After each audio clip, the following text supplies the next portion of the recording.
What's going on, guys? It's Sam here. Welcome back to the channel, and today I'm going to be sharing with you 3 tips for your first development finance application.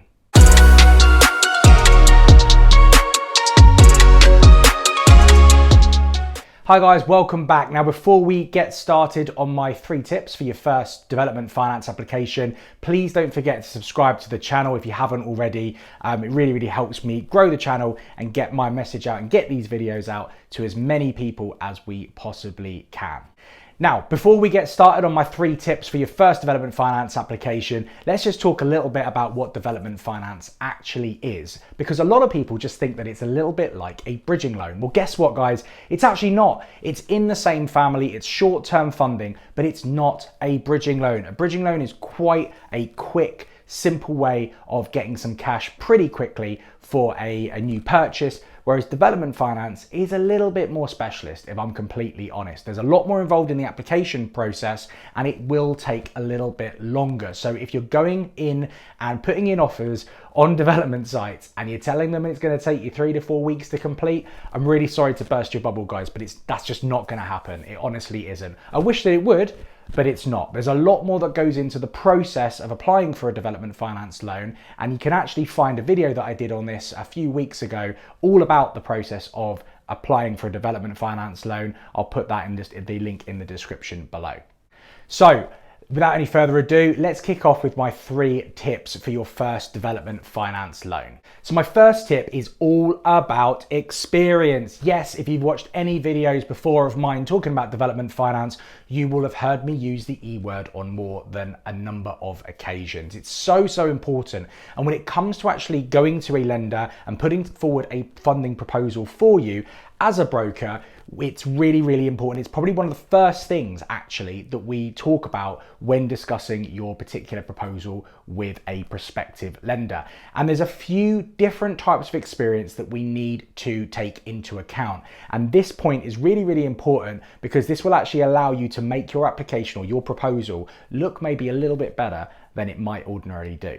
When it comes to experience, there's really 3 different types of experience that we can utilize. Most people just think, oh, okay, well, experience means surely, have I done a project like this before? Well, yes, that's what we call principal experience. And it's probably the most important type of experience. And it's definitely the one that lenders sort of put the most importance on, but it isn't the only type of experience we've got. So my first tip is actually how you can create the illusion of experience without actually having any experience yourself, because there are 2 other different types of experience. There is relative experience and there is borrowed experience. Now, let's go through those one by one. First of all, relative or related experience. Okay, so this is, say for example, you are a builder. You have got relative or related experience because although you've not been the principal developer on a site before, you have been on site before. You understand the process of these types of builds, these kinds of sites, these kinds of projects. So even if you have just been a contractor on site for someone else's development project, you can still actually put that down as related or relative experience.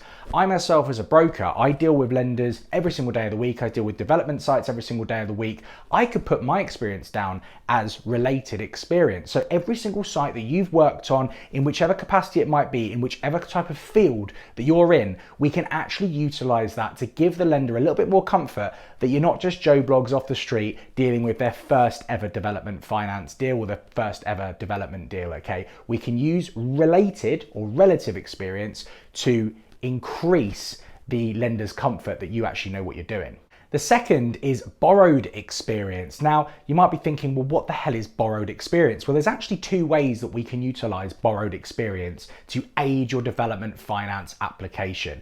Firstly is by way of taking on someone like a joint venture or JV partner that perhaps does have a little bit more experience than you, because the lender only cares about one of the people having enough experience. If you don't have any experience and the other person does, they're not going to say, well, one of you doesn't have the experience. That you not having the experience doesn't take the experience away from them. So it's a really good way of increasing the experience that the overall proposal has by bringing on a joint venture partner.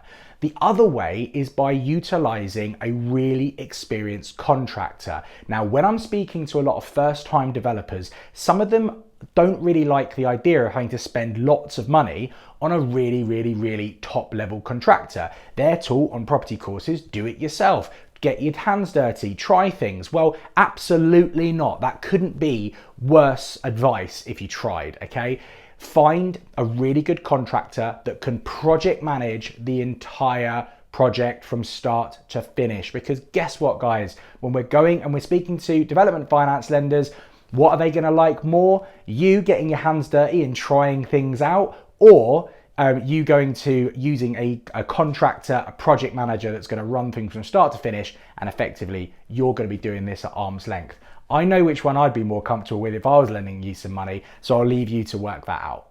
So the first of our tips for first-time developers when getting development finance for the first time is experience. The second is a bit of a weird one, I won't lie. A lot of the time, when you're maybe speaking to a broker or a lender, they are not going to bring up this next tip. This tip is borrow less. I know, yeah, you heard it right. Borrow less. Why would a broker want you to borrow less? Because ultimately brokers actually get paid usually in a percentage of how much you borrow. Well, I'm giving you this free advice, guys, to borrow less. Don't listen to your broker if they're telling you to borrow more. The less you borrow, the more opportunity you're going to have to work with more lenders. Now, if you don't have experience, you haven't got a big portfolio, you've not got maybe a massive income coming in on the background, incidentally, guys, are the three things that lenders tend to look at most.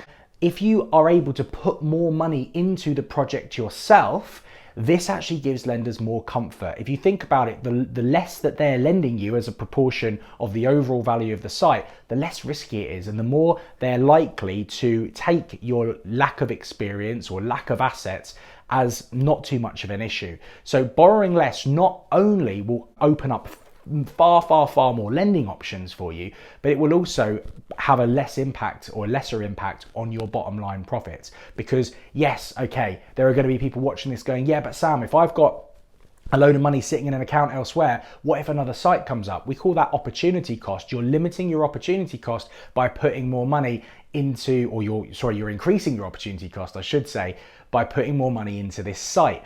So not having it sitting in an account somewhere else waiting for the next opportunity to arise is actually going to limit your opportunities moving forward. But what it will do for your first project is allow you to get more lending options, because more lenders will place less importance on your lack of experience, because overall the figures just look a hell of a lot less risky for them. It's a massive play, guys. It's a really good tip, and one that a lot of people are not sharing right now. Borrow less, get more lending options, de-risk the loan for a development finance lender, and you will find yourself with more options and, more importantly, cheaper options. So tip number 2, borrow less when you actually apply for your first development finance loan.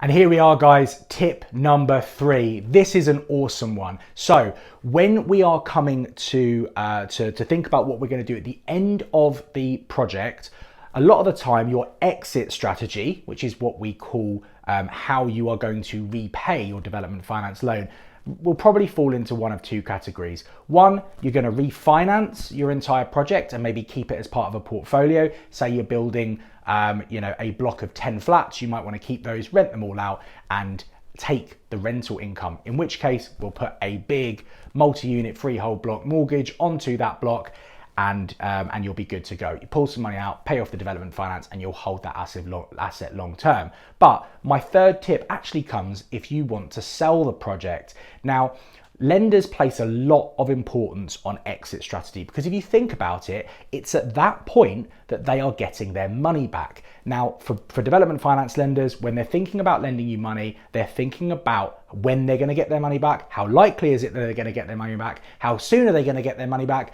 and are they going to get their profit, their interest, their profit margins on top of that. Now, by de-risking this, it adds a huge amount of weight, especially if it's your first ever development finance project. And we can do something to really benefit you if your exit strategy is to sell your project. And that is to get an estate agent on board to look after off-plan sales. Basically what that means is they're going to actually be marketing your properties that you are building before you've even finished building them. This means that they're going to be on the market, people can view them online, people can do virtual tours, and they can put in offers and they can have them accepted, ready to move in as soon as you have finished your project. Now, how much more comfort do you think we can give a development finance lender if your exit strategy is sale? I don't think there's a better way of giving them more comfort than that. It's an incredible way of adding a huge amount of weight to your funding proposal when you're setting up your first development finance loan. So there you have it, guys, my 3 quick tips for your first development finance loan application. The first is experience. Now, we can utilize experience in a number of different ways, either by principal experience that you've actually had, but if you don't have that, we can take relative or borrowed experience to help add weight to your application. Number 2 was to actually borrow less money. It de-risks the application from a lender's perspective, and they're more inclined to offer you some funding where maybe they otherwise wouldn't, because you don't tick enough boxes for them. And the third was to get an estate agent online to help you with those off-plan sales if you choose to sell your project at the end of it. So that's it, guys. Thanks very much for watching this video about my 3 tips for your first development finance application. Again, if you haven't subscribed already, please consider doing so. There's a ton of videos for you to check out. I will catch you on the next video. See you then.